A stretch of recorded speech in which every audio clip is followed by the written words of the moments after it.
What is going on, everyone? Welcome into Big Time Football Talk. So, I've got a big episode today. We're going to break down the top 10 players for next year's draft, for the 2022 draft. This is exciting. I love watching some of the prospects. You know, we just got done with the draft, and exciting to look ahead at the top guys. It's fun to watch the film of the top guys because after a while, when you're going through so many prospects, you're watching, prospect 300 at the bottom. It's kind of just gets tedious, but it's fun to watch some of the top prospects that I'll get into here. Starting with number 10, I have Kaiir Elam, cornerback from Florida. Elam's a guy that really emerged at the end of 2019 in the bowl game against Virginia, and he had a breakout year this year in 2020. He's a super talented corner. He's a guy that is a pretty willing tackler, pretty good press man-to-man. He likes to play a lot of press coverage, and hips are not super fluid. That's one thing I'll say about Elam. And he can wrap up better, but he just does not give up a lot of separation, and does a good job of going and get the ball when it's in the air, making plays on the football. So I got a late first round grade, early second round grade. That's my analysis, or that's my grade as of now for Elam. Obviously, a lot can change in the next year. As you saw, Joe Burrow went from a sixth round projection to a first round, so a lot can change. But as of now, from what I've seen from a full body of work in 2020, mixed in with a little bit of 2019 tape, that I would have a late first round grade on Kaiir Elam from Florida. The next guy is Drake Jackson from USC. Drake Jackson's not a guy that has a super quick get off, but at the defensive end position, but he's so strong. He's hard to move. He really sets the edge super well. He just does not get driven back. Just a grown man. And Drake Jackson from USC, he's a guy that in the NFL I think will be a solid starter. And I'm really anxious to see what he does this year. Had a pretty solid campaign in 2019 and 2020. 6'4", 255. He's a good tackler. Sneaky closing speed. Not a super fluid athlete. Doesn't get around blocks super quick. It doesn't really beat the tackle always to the spot, but could add some more pass rush moves. Doesn't really play with a whole lot of finesse, kind of just relies on pushing the tackle back and just kind of bullying him around. But yeah, Drake Jackson is a guy to watch for, and edge rusher always rise to the top, especially guys as talented as Drake Jackson. But as of right now, I'd have a mid-first round grade. But, if he adds some pass rushing tools, if he is able to get a little more quickness next year coming off the edge, I think he could be a guy you'd see go, earlier in the first round, maybe top 10. But I really like this edge rushing class, edge defensive end class a lot. So, yeah, Drake Jackson from USC is a guy to watch. Next guy I have is Christian Harris, linebacker from Alabama. Christian Harris is a guy that played a lot of good football early as a freshman for Alabama, kind of was forced to play injury to Dylan Moses. And Christian Harris has done a really good job, a guy that, could continue to improve in coverage, but does a good job of coming up and filling and making plays in the run game. He's a guy that should have another big year, should, almost never come off the field and make a lot of tackles for Alabama. Christian Harris, you could argue maybe is the most athletic linebacker that Nick Saban's had. They've had some big, thumpers like C.J. Mosley. Mosley's got had a little bit of speed and coverage in him. Hightower is another guy, but Christian Harris is a super athletic linebacker that, is just a tackling machine. So he's definitely a guy to keep on your radar. Likely should be the number one linebacker in the draft next year. First linebacker off the board in next year in 2022. At number 7, I have Chris Olavey, wide receiver, Ohio State.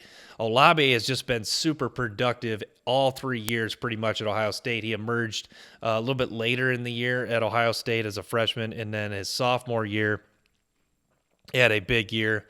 And then this year in 2020, his junior year, had another big year too, and then chose to return for his senior year. Some thought he probably could have went late first round, early second if he came out in this draft. but chose to return, and you could have a year where he just explodes like Devontae Smith, and you're talking about, maybe he's the best wide receiver in the country.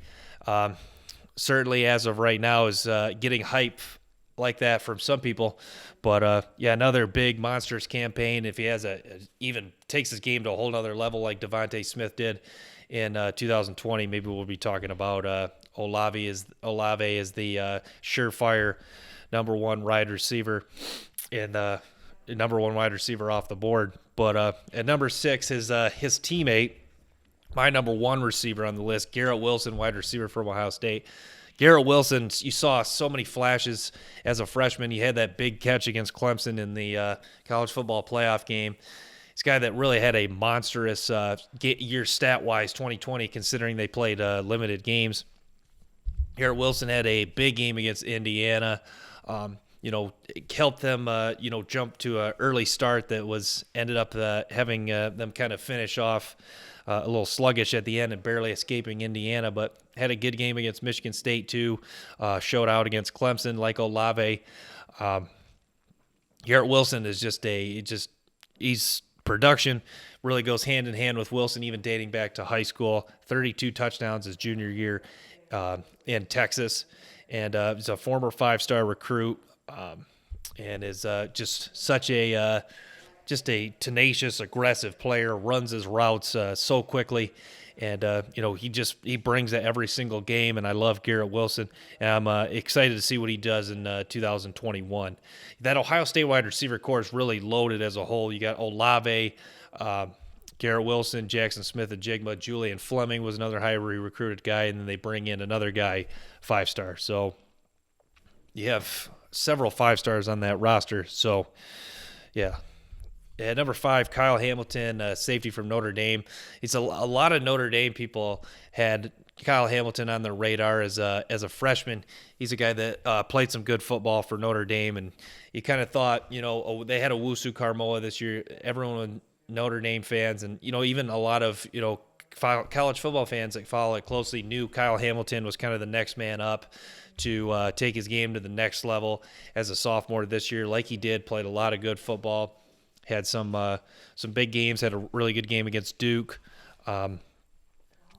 He's likely the best safety in the draft, and just does such a good job of coming up and being a sure tackler. Had a lot of tackles this year against Alabama. And one thing I wrote in my notes, had an open field tackle against Najee Harris, which is something you should know, because that's something that didn't happen a whole lot this year. So Kyle Hamilton, my number one safety. He's a guy that I think could play free safety or strong safety, so he has that versatility in the NFL. We'll see how Notre Dame wants to use him. They play him a little bit at the line of scrimmage. Looks like they drop him back into coverage so he can just kind of be a rangy player and make plays. So Hamilton from Notre Dame comes in at number 5 on the list. At number 4, my number 2 quarterback, Sam Howell from North Carolina. Sam Howell has a great case to be the number 1 quarterback for next year. He's so good at going through his reads, is so calm and poised in the pocket, and throws just a beautiful deep ball and can really drive the ball in a lot of his throws. He does a good job of avoiding the back foot throws and following through.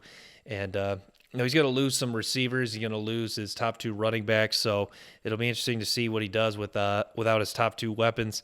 So Sam Howell, quarterback North Carolina, comes in at number 4 on the top 10, and then my number 2 quarterback on the board.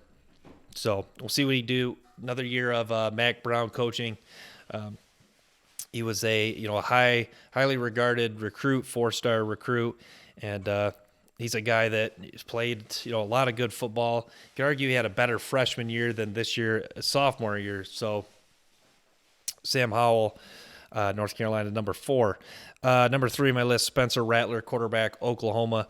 Rattler's talent just really jumps off the tape. He's not a super polished player, but you can see the potential. You get another year in the Lincoln Riley offense, and talent galore, especially at receiver for Oklahoma. And, he's got to be a guy that's in the Heisman discussion. Seems like every year a quarterback from Oklahoma is in the Heisman talk. Jalen Hurts, Baker Mayfield, Kyler Murray. So Spencer Rattler, look to see, he didn't play as well. Early this year, Oklahoma got off to a 1-2 start, was actually benched, and then just kept improving, kept getting better and better. You watch the tape of the later games, like I'm showing here against TCU, he just improved tremendously, throughout the season. Remember, he was only a redshirt freshman, didn't play at all in 2019. He 2019 redshirted, and Jalen Hurts was the main man. So that's why he comes in at number 3. At number 2, George Karl Loftus from Purdue. Karl Loftus is a guy that I watched his tape, and I think because he plays at Purdue and not a Power 5 school, isn't going to get the publicity maybe, and it could even hurt his draft stock. I still think he'll go first round, but it could be mid to late first round. But I think he's a top 5, top 3 talent. Well, obviously top 3 because I have him number 2 on my list. But he's a guy that he is just a grown man on the football field, to say the least. I mean, they played him this year like almost inside at D tackle. They had Derek Barnes, who was drafted. They play him at end, and those guys were just so disruptive. It was part of the reason Purdue got off to a hot start, 2-0 start. Him and Derek Barnes were just getting after people. In the Minnesota game, he was just super disruptive back in 2019. 17 tackles for loss as a freshman, 7.5 sacks. And then this year in 2020, just the 2 games, had a sack in each game. They upset Iowa week 1, and then week 2 against who was it? Illinois. They won that game, and then he left the second quarter, dealt with the injury for the rest of the year, and also had COVID. So it was a sad ending to such a promising or sad ending so far to the 2020 season for Karl Loftus. But the potential is the sky's the limit really for Karl Loftus, and to see of all the I've said I'm anxious for a lot of these guys' 2021 campaigns. Karl Loftus is a guy I can't wait for in 2020. So Karl Loftus, the end from Purdue, comes in number 2. Number 1 is Kayvon Thibodeaux, edge rusher from University of Oregon. Kayvon Thibodeaux is just, man, there's not enough adjectives I could use to describe Thibodeaux positively. He has just been just a monster, a stud at the edge position for the Oregon Ducks. He is just so disruptive. The game against USC this year, he had caused Slovis to run for his life in half the plays, and was just running over tackles and guards against USC, and gave Elijah Vera Tucker, who was drafted first round of the Jets this year, his money's worth in that game, and really made him work to protect his quarterback. But Thibodeaux, as a freshman, was just a monster. I think he had 9.5, 10 sacks, and he was a guy like Karl Loftus, just monster freshman campaign. This year in limited games was still pretty disruptive, but in shined in big moments. The Pac-12 championship both years were 2 of his biggest games, so he's not afraid